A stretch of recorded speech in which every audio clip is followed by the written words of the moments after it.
네, 그래놓고 이런 얘기들을 오소프한테 하고 있으니 이 이재명이 도른 거지. 그러면서 뭐라 그랬냐? 미국의 남북 분단, 그러니까 미국이 남한과 북한을 분단시켰기 때문에 6.25 전쟁이 일어났다 이렇게 얘기를 했다고.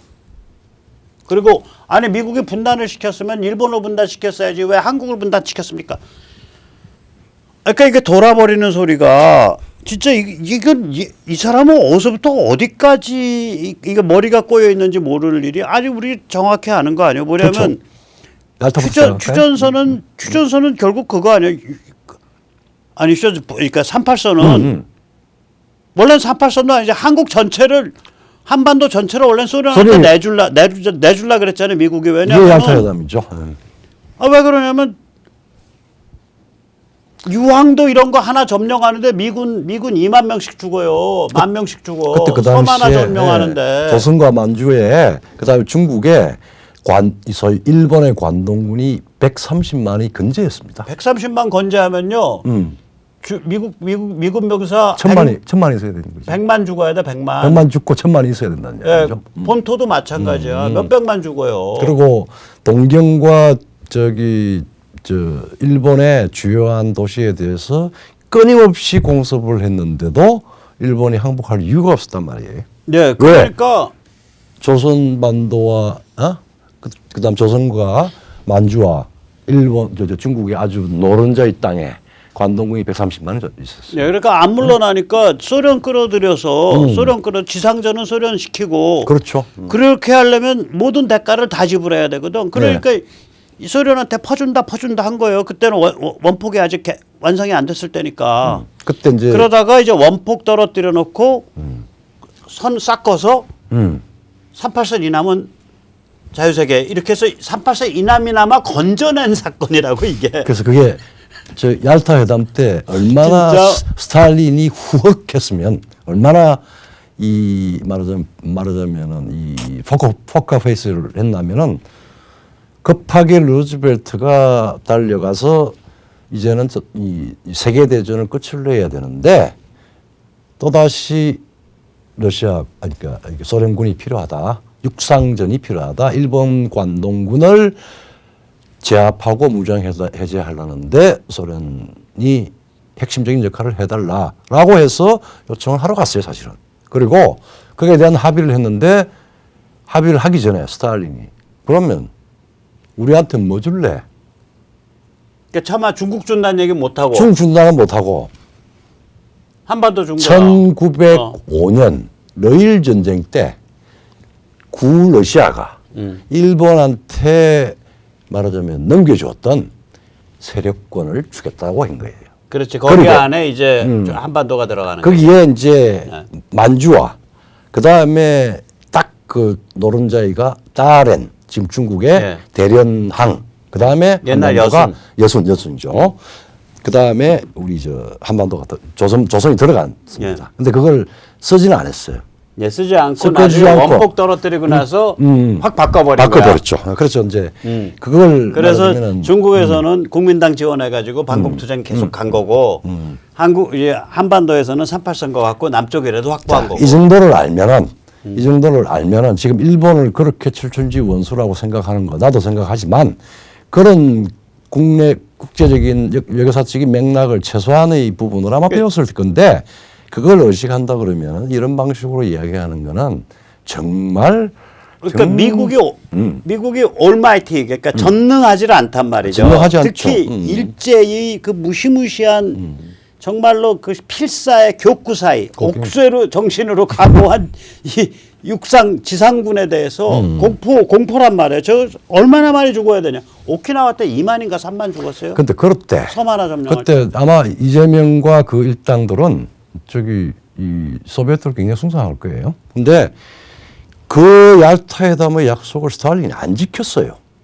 안 지키고 미국이 기진맥진 소진을 할 때까지 기다려서 원폭이 떨어지고 난 뒤에 참전을 합니다. 그러니까 사실은 미국 입장에서 우리가 너희한테 약속 지키고 이유가 없어. 부대 약속이었는데. 그래서 등기부 등포 찍었냐? 이렇게 그래서 그 38선이 거진 거지. 38선이 그것도 메가더하고 그 트루만 대통령한테 보고도 하지 않고 심야에 당직을 쓰던 백악관 지하에 본 스틸 대령하고 네. 그 다음에 뒤에 국무장관이 된 존 러스키 전 국무장관이죠. 두 대령입니다. 먼저 메가더 장군한테 보고한 게 아니라 소련군한테 전화를 쳐서 스톱 38도 이하로는 들어오지 남진하지 마. 예. 그러고 난 뒤 그 다음날 낮에 야, 보고하고 진짜, 해서 진짜 대한민국이요 정말 기적과 같이 만들어진 나라야. 그러니까 우연하게 태어난 거예요. 예, 그러니까 이거를 만약에 그때 본스틸이 네. 지금 대한민국의 육군 대령 같이 본스틸이나 러스키가 야 내일 아침에 뭐야 사령관한테 보고하고 그것도 사령관한테 바로 보고할 수 있어요 대령이 그 뭐 소장한테 뭐 이렇게 하고 며칠 늦췄으면은 대한민국은 없는 거예요. 3, 그냥 4일 뒤면은 거의 대구 부산까지 다 왔죠. 다 왔지. 근데 그 백악관 당직 쓰던 두 명의 대령이 백악관 그 아우라 뒤에 두르고 소련한테 야 너희 38선 아래로 내려오지 마. 그게 야 그런 사정을 나 참 이 사람 나는 정말 최근에 대장동이 그런 우연히 되기를 희망합니다. 참 이게 그런데 내 이제 상징적인 이야기인데. 이게 지금 한미 간의 지금 문제가 뭐냐면 이게 이제 중국 영향권으로 들어갈래 한미 동맹일래 그 이야기죠. 군사와 안보에 관한 문제인데 이재명이 오소프 앞에서 한 소리가 이거 아니에요. 한미 안보 동맹을 넘어서 경제 교류 협력 등을 포함한 포괄적인 관계 확대 구축을 희망합니다. 아니 지금 안보 동맹을 문재인이가 깨고 이재명이가 깰 게 확실한데 더 깰 게 확실한데 그거는 마치 멀쩡하게 존재하는 것처럼 불화를 풀면서 내가 이재명이 거죠. 하나는 가르쳐 줘야 될 것 같아. 우리 분열이 6.25 때 말하자면 우리 분단 때문에 6.25가 일어났는데 그게 너 미국이 분단을 시킨 게 아니냐. 그리고 일본을 분단시키지 않고 했는데 자 정확히 얘기할게요. 미국이 무조건 항복을 그러니까 원폭으로 무조건 항복을 받아내고 미국의 일본과 독일에 대한 정책은 국가를 없애는 겁니다. 즉 국가 해체였어요.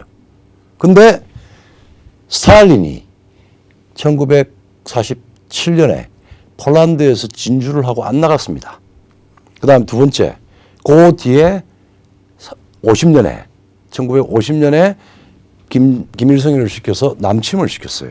그렇게 해서 사실은 메가드 팀이 일본에 들어와서 제일 먼저 한 게 국가 해체를 하기 위한 제1차 단계가 군수, 즉 그랬죠. 소위 말하자면은 일본의 군수 대기업들 그것을 해체하는 방식으로 64K 그 당시에 64K의 IBM 제품 거의 한 배 맥 컨테이너를 가져와서 일본의 국가를 해체하는 방법을 조사를 하고 있는 동안에 스탈린이 김일성을 시켜서 남침을 했고 이 남침도 거의 기적적으로 일말에 두 번째 기적.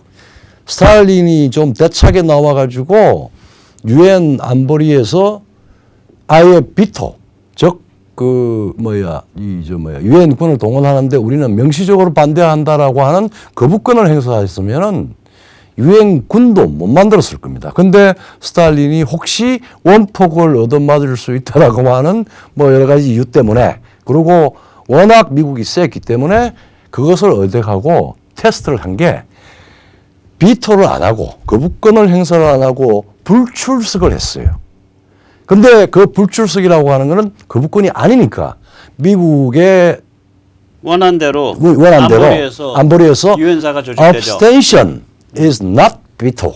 네. 즉 불출석은 비토가 아니다. 그러니까 총회에서 이 불법 남침에 대한 평화를 위한 단계를 유엔 안보리에서 평화를 위한 단계를 결의를 하고 총회의 그 결의를 받아가지고 7월 7일 날 유엔군이 일본에서 만들어지고 급파돼서 유엔군과 스탈린이 대리한 북한군과 나중에 뒤에 중공군과 싸워서 됐습니다. 만약에 스탈린이 비토를 했으면 우리는 예, 그리고 벌써 또 한납겠죠. 나가서 스탈린이 만약에 6.25를 그렇게 안 일으켰으면 네. 예. 일본이 지금보다 훨씬 약하죠. 아 일본이 거의 해체됐을 거예요.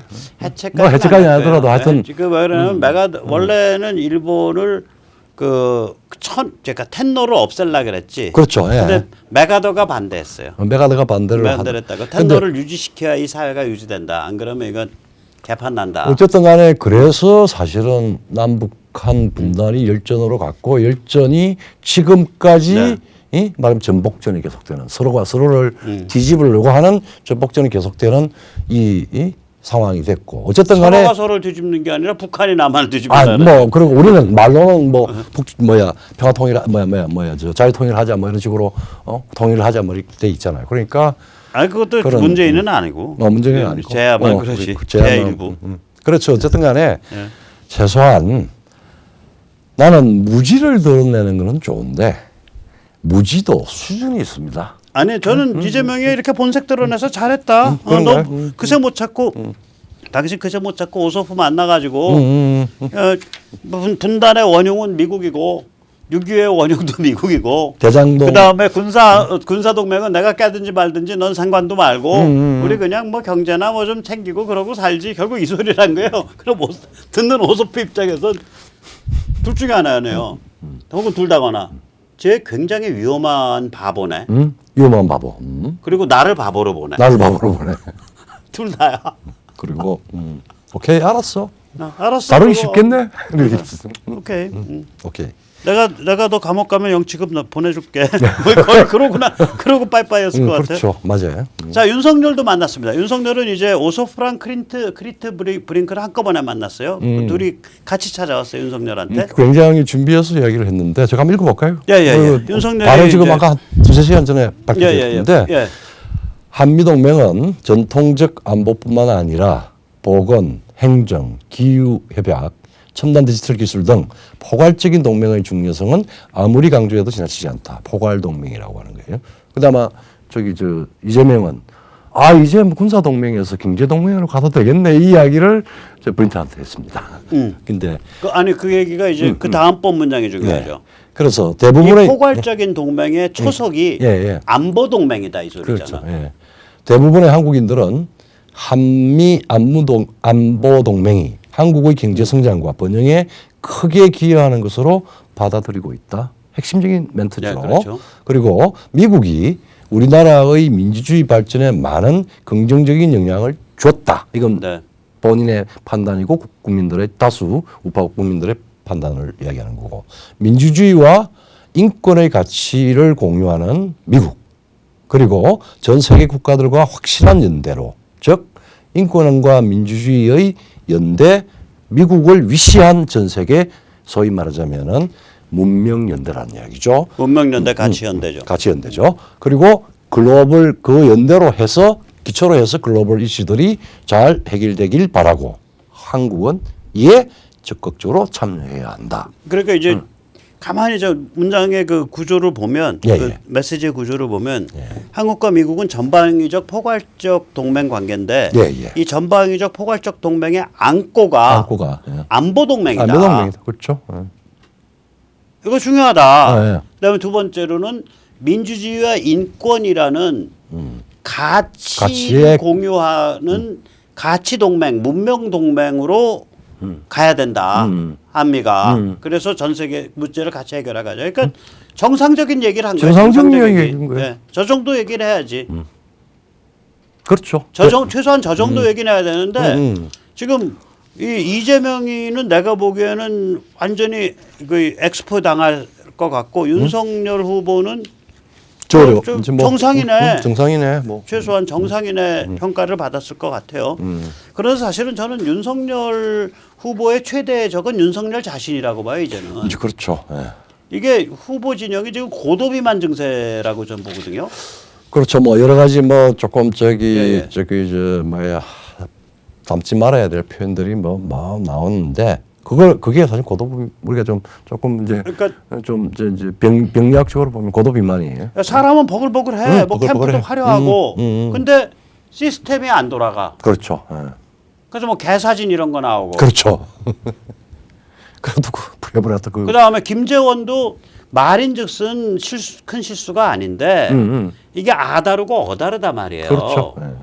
그러니까 따져보면 맞아 순증했냐 순감했냐 하면 김재원 말이 맞을 수도 있어. 근데 뭐 우르르 빠져나간 게 옛날에도 그런데 정치라는 건 그렇죠. 말을 안타깝다. 안타깝다라든지. 안타깝다. 이공사고 그렇게 빠져나간 거. 근데 사실은 좀 섭섭한 마음도 든다. 사실은. 그러니까 직은 직설로 해야 될 왜냐면, 때와 왜 그다음에 본인이 이걸 좀 찍지 않은 후보가 됐다 그래도 당을 좀 사랑해 주셔서 남았더라면 뭐 좋겠다. 정말 잘 모시고 할 수 있었을 텐데 이런 안타까움이 마음이 든다. 근데 그나마 위안이 되는 건 또 신규도 또 그만큼 들어오시고 계셔서 그나마 위안이 좀 됩니다.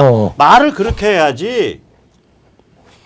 참 같은 말도 싸가지를 좀 차려서 해야 되는데 이렇게 막 싸가지 없이 하면 윤석열 후보한테 충성 못해서 안달난 사람 같이 보이는데 그럼 충성 제대로 바치고 있냐? 그것도 아니야. 뒷계산 따로 돌아가.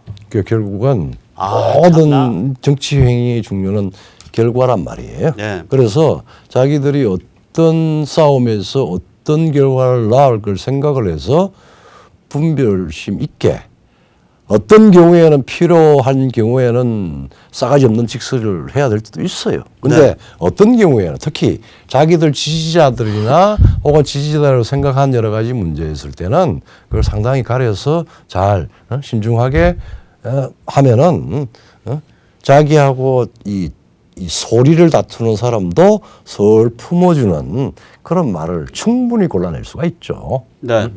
그래서 이게 당뇨가 그다음에 문제가 뭐냐면 당뇨의 70~80%가 이제 그 당내 경선 때 다른 후보를 지지 공작을 했었대. 원래 당뇨가 이렇게 지지 공작하면 별로 안 좋은 거지. 그래가지고 이번에 좀 특이한 현상 중에 하나가 지금 당뇨들이 태업 중이에요. 밖에서 이제 뭐 각자 이제 당원들이 이번에 큰 힘을 발휘를 했어요. 당원들. 즉 그래서 막 지금 컴퓨터가 막 망가지고 해서 지금 대표를 지금 탄핵을 하려고 그러고 뭐 그다음에 당뇨들 부분에 대해서 굉장한 지금 분노와 거부권을 행사하려고 하는 실질적인 움직임이 있단 말이에요. 2017년에도 이 2017년에는 이제 홍준표 후보였죠. 대통령 후보가. 그렇죠. 예. 그때 당뇨들이 홍준표 후보에 대해서 태업 방해했었어요. 그 얘기를 좀 해주시죠. 그 사정을 좀 아는데. 예컨대 그러니까 지금 현재 이 야당 굉장히 큰 조직이었고 지금도 큰 조직입니다. 그리고 상당한 또 정부의 지원을 받는 자금을 가지고 있고 그러니까 굉장히 관료화되거나 아니면은 일정한 경우에는 간첩화됐어 내가 보기엔. 민노총화되고. 네, 그 노조 짜서 움직이잖아. 그러니까 어떤 식이냐 하면은 아니 뭐 경남에서 그냥 말퉁퉁하는 친구 올라왔지 뭐 저거 다루기 쉬워 태업하면 돼. 이래가 태업하고 그다음에 2017년에 그다음에 중요한 예컨대 최소한 그러니까 저기는 내가 보기엔 더불어민주당 이중대야. 뭐 그렇게 되는 거죠. 국힘 당뇨는 더불어민주당 이중대예요. 그런 이야기가 뭐 공공연하게 됩니다. 그래서 실제 이제 말하자면은 후보의 이제 개인적인 낙점을 받은 몇 사람들은 가서 용어를 좀 쓰고 나머지는 뒤돌아 쓰고 그다음에 방해도 해요. 네. 그 구체적인 예가 국가에서 지원하는 말하자면 지금 그때 그 당시에 자유한국당 그 당에 지원되는 배정 중에서 말하자면은 TV 말하자면은 연설 그거 자금을 집행을 해서 다 해야 되는데 당뇨들이 그걸 집행을 금지를 시켜가지고 안 해가지고 거의 내가 한 반 정도도 못했어요. 그러니까 후보가 TV에 노출되는 것을 당뇨가 막은 거야. 그렇죠. 예. 그것도 2017년에 집단적으로. 홍준표. 그리고 2016년에는 그 11월 달에 당뇨들이 박근혜 대통령 하야하라 성명 냈잖아. 그러니까 11월 초에. 이게 저는 그래서 저 국민의힘 당뇨들 나는 당신들 거의 빨갱이 집단이라고 생각해요. 익명의 당신들 빨리 사표 쓰고 나와. 겉으로 드러나지 않는 익명의 말하자면은 자기들이 베테랑이라고 생각을 하고 실제의 결정을 자기들이 해야 된다라고 하는 교만함을 넘어선 말하자면은 이 직권 남용을 하고 있는 거예요. 그리고 그 당뇨는 큰일 날 사람들. 왜 그렇게 하느냐면은 당이 개파로 움직이는 정치를 하니까 원내 의원들이 배치들이 그래서 자기 일에 도움을 주는 조금 당뇨들한테 잘 구슬르고 자기 수하로 하면은 당에서 쓸 수 있는 비용이나 혹은 공천 받을 때 필요한 여러 가지 행정적인 지원을 받아요. 그러니까 당뇨들도 그렇게 개파화가 돼서 자기가 직접 출세할 수 있는 그게 안 되면은 그냥 뒤에 브레이크 걸고 브레이크를 걸고 그리고 꼬치발을 부리죠. 예. 뒷다리 잡고. 이게 하나 이 지금 현재 국힘당의 문제뿐만 아니라 지금 대한민국의 큰 조직이 아주 중요하고 대학도 마찬가지예요. 제가 보기에는 국힘당은 예. 국힘당은 당뇨들을 이게 정리해고를 좀 해야 돼요. 아, 근데 이게 소위 당 명태를 좀 조직개혁. 시켜야 돼. 그러니까 근데 조직 이제 부분에 명퇴시킬 방법도 없어요. 얘들 저기 노조로 노조로 조직돼 있죠. 그래서 문제는 문제입니다. 큰 문제입니다. 그 다음에 이제 김종인이나 이준석은 이제 지분 및 지위 요구가 있다고 계속 보도되고 있고요. 하얀 뭐 그냥 자기 정체예요. 그다음에 모든 홍지지자들이 이렇다는 소리가 아니라 홍지지자들 중에 일부가 좀 이상한 사람들이 있어요. 오늘 전직 대깨문, 그리고 전직 대깨홍, 대개홍. 대가리가 깨져도 홍준표. 그다음 현직은 대깨이, 대가리가 깨져도 이재명. 여기 이렇게 바뀌어가는 사람들이 있는 것 같다 이거예요. 아니 이제 오늘, 예. 당선범이 그렇다는 소리는 아니고. 아니 오늘 이제 조금 이제 저걸 뭐 예를 들어서 갑자기 막 그 강성범의 최근의 그 행태가 저거 아니에요. 그렇죠. 저 사람 옛날에 문재인 지지하지 않았나? 지지에서 엄청난 페이버를 받았죠. 엄청난 뭐 그래놓고서는 홍준표 지지로 오지 않았었나? 그렇죠. 그랬다고요. 뭐, 그랬다가 무슨 말실수해갖고 사과하고 그리고 지금 이제 지면 큰일 납니다. 누가 지면? 이재명이 지면 이재명이 지면 큰일 납니다. 지금 그거예요. 지금 저 얘기가 윤석열 때문에 피가 낭자한 살벌한 분열로 나라가 망한다. 윤석열 되면 안 된다. 이재명 지면 큰일 난다. 거의 그 소리야. 동일한 이야기죠. 예, 예. 물론 요새 나온 건지 화면을 저걸 쓴 건지 모르겠지만 진중권이 간만에 나 진중권 별로 약간 좀 그런데 간만에 좋은 말 했어요. 강성범 웃기네. 너 코미디언답다. 나라 망한 거 이제 알았냐? 이제 알았냐? 이미 망해 있어.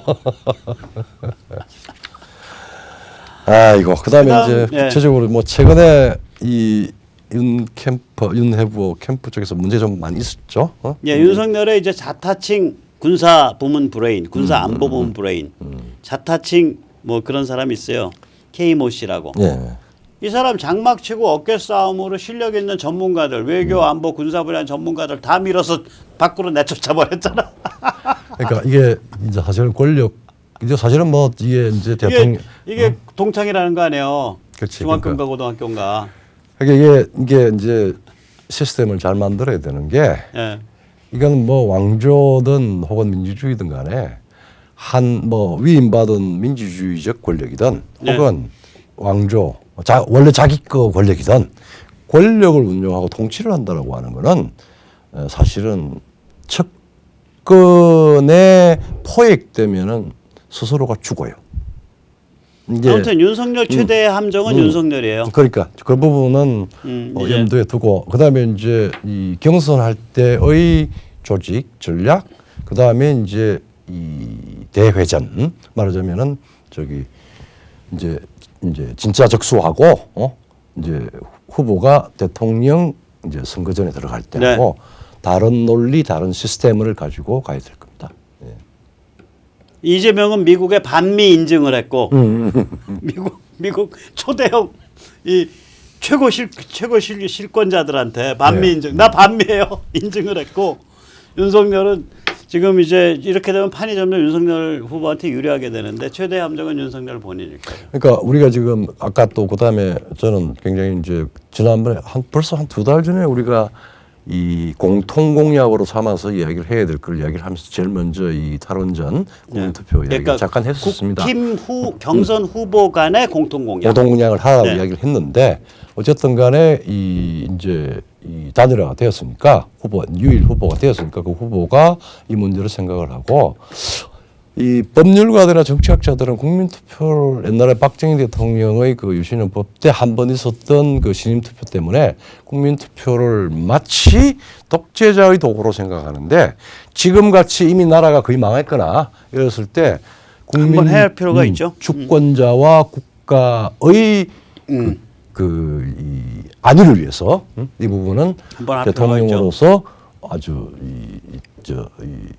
제안을 할 필요가 있다. 이거는 네. 굉장히 중요한 나는 핵심 공약이라고 생각이 됩니다. 자, 예. 이제 그래서 이제 이재명은 미국에 반미 인증을 했고 윤석열 최대의 함정은 윤석열입니다. 그리고 제가 이제 거듭 말씀드리지만 경선이 어려웠고 본선은 경선보다 쉬울 수도 있어요. 윤석열 후보가 자기 함정만 피한다면. 그렇죠. 그런데 이게 뭔가 정치 혁신이 민초민주주의 레벨에서부터 성숙해가지 않으면 네, 예. 이게 윤석열 대통령이 된다고 하더라도 진짜 아무것도 못하는 살벌한 아무것도 안 이루어지고 싸움만 계속 나고 싸우면서 이기지도 못하고 싸우면서 판판이 지고 이런 그러니까 이게 뭐 윤석열 대통령이 진다는 게 문제가 아니라 우리가 진단 말이에요. 우리가 공세로 나간 상태가 됐거든. 예, 예. 대통령에 당선시켰다라 당선 안 시키면 나라 망하니까 당선을 시켜야 된다고. 그 당선시켜 놓으면 우리가 이제 공세적 입장이 되는 거예요. 그 공세를 우리 자신이 감당할 수 있냐. 그렇죠. 그래서 이 민초들의 실천 프로젝트 먼저 처음 그 선거감시운동에서 힘 모으고 예, 예.